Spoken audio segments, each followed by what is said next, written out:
Hello viewers, welcome to filmy craft. நான் உங்கள் அருண். இந்த எபிசோட நம்ம பார்க்க போகிற படம் 2025 ஒரு அமெரிக்கன் த்ரில்லர் படமாக வெளியான எக்கோ வேலி. இப்போ இந்த படத்துடைய கதை என்ன அப்படிங்கிறத லைட்டாக இங்கே நம்ம பார்த்துடலாம். படத்தில் நம்ம கதாநாயகியுடைய பேர் கேட்.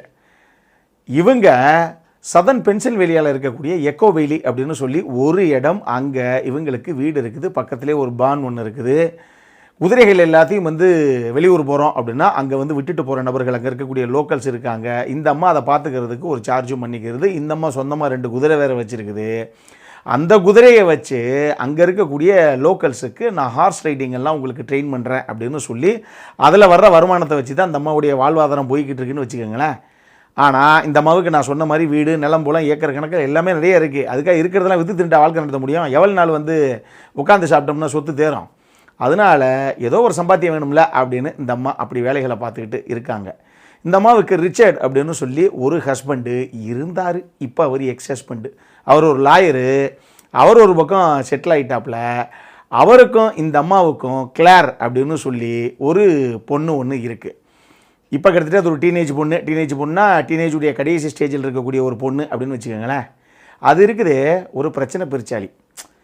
ஒத்தரோசா அற்புதமாக ஒரு பொண்ணை பெற்றுட்டப்பா அப்படிங்கிற அளவுக்கு ஒரு பொண்ணு. அந்த பிள்ளைக்கு இல்லாத கெட்ட பழக்கமே கிடையாது. எல்லா போதை வஸ்துக்களும் யூஸ் பண்ணி அந்த பொண்ணுக்கு ரயன் அப்படின்னு சொல்லி ஒரு பாய் ஃப்ரெண்டு வேறு இருக்கா. அந்த பாய் ஃப்ரெண்டோட ஊரெல்லாம் சுற்றி போட்டு எப்போ பிரச்சனை பெருசாக தலைக்கு மேலே வெள்ளம் வந்துருச்சோ அப்போ நேரம் அவங்க அம்மா கிட்ட சேர்ந்துடும். நீ தாம்மா எப்படியாவது காப்பாற்றணும் அப்படின்னு நேரம் நம்ம கதாநாயகிட்ட வந்துடும். இந்த அம்மா ஏதோ கொஞ்சம் கொஞ்சமாக இருக்கிறத சேர்த்து வச்சு சரி ஏதோ கொஞ்சம் இது பண்ணலாம் அப்படின்னு சேர்த்து வச்சுருப்பாங்க பாரு. அந்த காசை நேர பொண்ணு தலையில் கல்ல போடுற அளவுக்கு மிகப்பெரிய பிரச்சனையோடு நின்ன உடனே இப்போ பொண்ணு அந்த பிரச்சனையிலேருந்து காப்பாற்றுறதுக்கு கையில் இருக்க அவ்வளவு $1000 காசு எல்லாத்தையும் தூக்கி கொடுத்து கடைசியாக பொண்ணை காப்பாற்றிடும். இதுதான் வேலை. இந்த வீட்டில் ரெகுலராக நடக்கிற சம்பவம் இதுதான். இந்த பொண்ணு பிரச்சனை பண்ணிட்டு வர அந்த அம்மா கையில் இருக்க காசை கொடுத்து பொண்ணு எப்படியாவது காப்பாற்றி கடைசியில் நமக்கு அந்த அம்மா கையில் வச்சுருந்த சேவிங்ஸு கம்ப்ளீட்டாக காலியாகி போயிடும். இப்படி பண்ணிக்கிட்டு இருக்க இந்த பொண்ணு இருக்குதே, இந்த ஒத்தரோசா, ஒரு நாள் அவங்க அம்மாவுடைய நெஞ்சிலேயே கல்லை தூக்கி போடுற அளவுக்கு ஒரு மிகப்பெரிய சம்பவத்தை பண்ணிட்டு நிற்கிது. அப்படின்னா பெரிய சம்பவம் அப்படின்னு கேட்குறீங்களா? வேறு ஒன்றும் கிடையாது. பாய் ஃப்ரெண்டை ஒரு கிளாஸில் நான் கொலை பண்ணிட்டேன் அப்படின்ட்டு நிற்கிது இது. இப்போ என்ன பண்ணுவீங்க? வேறு வழி இல்லை. இந்த விஷயத்தில் அந்த ஜோர்ஜ் குட்டி எப்படி குடும்பத்தை காப்பாற்றினாரோ அந்த மாதிரி நம்ம பொண்ணை எப்படியாவது காப்பாற்றி ஆகணும் அப்படிங்கிற இக்கட்டான சூழ்நிலை நம்ம கதாநாயகிக்கு. அதனால் ஜோர்ஜ் குட்டி மாதிரியே இந்த அம்மாவும் களத்தில் இறங்க போக இதுக்கப்புறம் நம்மளே எதிர்பார்க்காம இந்த கதையில் அடுக்கடுக்காக அரங்கேறின சம்பவங்கள் தான் இந்த படத்துடைய மொத்த கதையே. இந்த படத்தை பொறுத்தளவுக்கு பிராட் இன்ஜில்ஸ்பை அப்படிங்கிற நபர் எழுதி மைக்கேல் பியர்ஸ் இந்த படத்தை இயக்கியிருக்காப்புல. இந்த படம் முதல்ல எக்ஸ்பெக்டேஷனை தெளிவாக செட் பண்ணிடுறேன். இந்த படத்தில் டெஃபினட்டாக நீங்கள் எதிர்பார்க்காத ஒரு சில திருப்பங்கள், அதுவும் குறிப்பாக கிளைமேக்ஸ் ட்விஸ்ட்டுன்னு சொல்லி பல சம்பவங்கள் இருக்குதுன்னு வச்சுக்கோங்களேன். ஆனாலும் இந்த படம் ஒரு ஸ்லோ ட்ராமா தான். அங்கங்கே பரபரப்பாக பற்றிக்கிட்டு போகுது. ஐயோ இன்னும் நடக்க போதும் அடுத்து அப்படிங்கிற மாதிரி ஒரு சில மொமெண்ட்ஸ்லாம் டெஃபினட்டாக இருக்குது.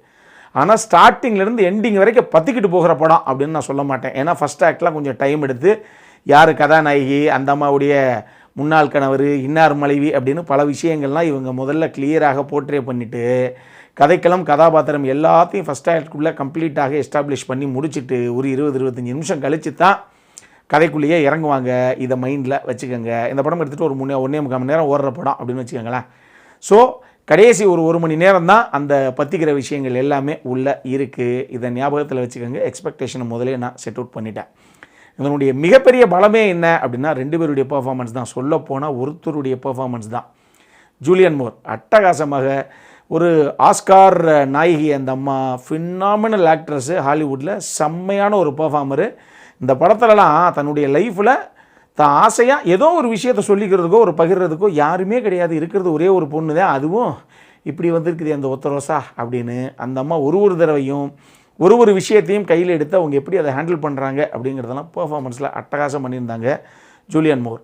அதே மாதிரி பொண்ணாக நம்ம சிட்னி ஸ்வினி தான் பண்ணியிருந்தாங்க. சிட்னி ஸ்வினியை பொறுத்தளவுக்கு எனக்கு ரொம்ப ரொம்ப பிடிச்ச விஷயம் என்ன அப்படின்னா, ஒரு ப்ரொடியூசருடைய வழி தெரிஞ்சு அதுக்கேற்ற மாதிரி எல்லா விஷயத்தையும் பண்ணக்கூடிய, ஏன் கதாபாத்திரத்தை கூட தேர்ந்தெடுக்கக்கூடிய ஒரு கதாநாயகி அப்படின்னா அது நம்ம சிட்னி ஸ்வினி தான். ட்ரெஸ்ஸு கூட காஸ்டியூம் டிபார்ட்மெண்ட்டுக்கு அதிகமாக செலவழிச்சிடக்கூடாது, ப்ரொடியூசர் வந்து தேவையில்லாமல் அது கூட செலவழிச்சிடக்கூடாது அப்படின்னு அந்த மாதிரி ட்ரெஸ்ஸு போகிறதே ரொம்ப ரேர் தான். அந்த மாதிரி நடித்த படங்கள் எல்லாம் சிட்னி ஸ்வினியுடைய ஃபேன்ஸுக்கெல்லாம் தெரியும் அவங்க படம் எப்படி இருக்குன்னு. அந்த மாதிரி இந்த படத்தை எதிர்பார்த்து போயிடாதீங்க. இந்த படம் ஃபேமிலியோடு பார்க்கக்கூடிய படம். இப்படி அவங்க நடித்த ஒரு படம் இப்படி இந்த மாதிரி ஒரு கதாபாத்திரத்தை சூஸ் பண்ணுவாங்க அப்படின்னு நான் எதிர்பார்க்கல. ஏன்னா இந்த கதைக்களமும் அதனுடைய கதாபாத்திர வடிவமைப்பும் அப்படி. ஆனால் கொடுத்து ரொம்ப நீட்டாகவே பண்ணியிருந்தாங்க சிட்னி ஸ்வினியுமே. இது 2 தான் பிரதான கதாபாத்திரங்கள். 2 பேரும் என்ன தேவையோ அதை நேர்த்தியாகவே கொண்டு வந்திருந்தாங்க ஸ்க்ரீனில். பெஞ்சமினுடைய சினிமோட்டோகிராஃபிலையும் இவங்க அந்த காடு சார்ந்த பகுதிகள் மேலே வச்ச அந்த ட்ரான் ஷாட் ஆகட்டும், இவங்களுடைய ஃபார்ம் அதை காட்சிப்படுத்தின விதமாகட்டும், லேக் சம்மந்தப்பட்ட ஒரு சில காட்சிகள் வரும் அதை அவங்க காட்சிப்படுத்தின விதமாகட்டும்னு சொல்லி ஒரு சில விஷயங்களை விஷுவலி அப்பீலிங்காக சூப்பராகவே பண்ணியிருந்தார். நிறைய நைட் சீக்வன்ஸும் இருக்குது, அதுக்கான லைட்டிங் எல்லாமே நீட்டாக பண்ணியிருந்தார் சினிமோட்டோகிராஃபரான பெஞ்சமின். டெக்னிக்கலி மற்றவங்க எல்லாருமே தேவையான விஷயத்தை பண்ணியிருக்காங்கன்னு வச்சுங்களேன். எடிட்டர் ஒரு சில விஷயங்கள் எங்கே ரிவீல் பண்ணணுமோ அதை பண்ணியிருக்காப்புல.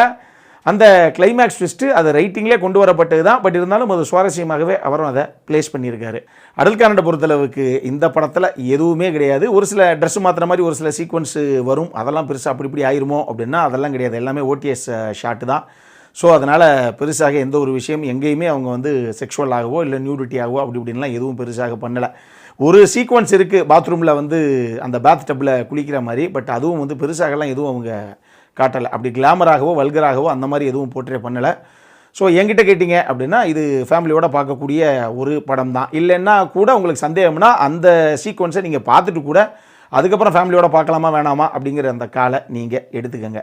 நம்மக்கிட்ட கேட்டிங்கன்னா நீங்கள் ஆகா ஓஹோ அப்படிங்கிற எக்ஸ்பெக்டேஷனோடு போவேனா. பட் இந்த படம் எனக்கு பார்க்கும்போது திருஷ்யம் படத்தை தான் ஞாபகப்படுத்துச்சு. அதனால தான் இந்த ஜோர்ஜு குட்டி டைலாக்கை நாங்கள் சொன்னேன். கிட்டத்தட்ட அந்த மாதிரி ஒரு பாணியில் இருக்கக்கூடிய ஒரு படம் தான். ஆனால் நம்ம திருஷ்யம் அப்படின்னு சொல்லிட்டோம்னா எக்ஸ்பெக்டேஷன் பெரிய லெவலில் வச்சுட்டு போயிடுவீங்க. அப்படி எக்ஸ்பெக்டேஷன்லாம் போய் பார்க்க வேணாம். பட் ஸ்டில் இது ஒரு நல்ல வாட்ச் தான். பார்க்கணும் அப்படிங்கிறவங்க டெஃபினட்டாக பார்க்கலாம். த்ரில்லர் ரசிகள், கிரைம் மிஸ்ட்ரி த்ரில்லர் ரசிகளுக்கெல்லாம் இந்த படம் பிடிக்கிறதுக்கான வாய்ப்புமே நிறைய இருக்குது. ஸோ டெஃபினட்டாக ட்ரை பண்ணுங்கள். இதே மாதிரி இன்னொரு வீடியோவோட அடுத்த முறை உங்களை சந்திக்கிற வரைக்கும் இட்ஸ் அருண் signing off.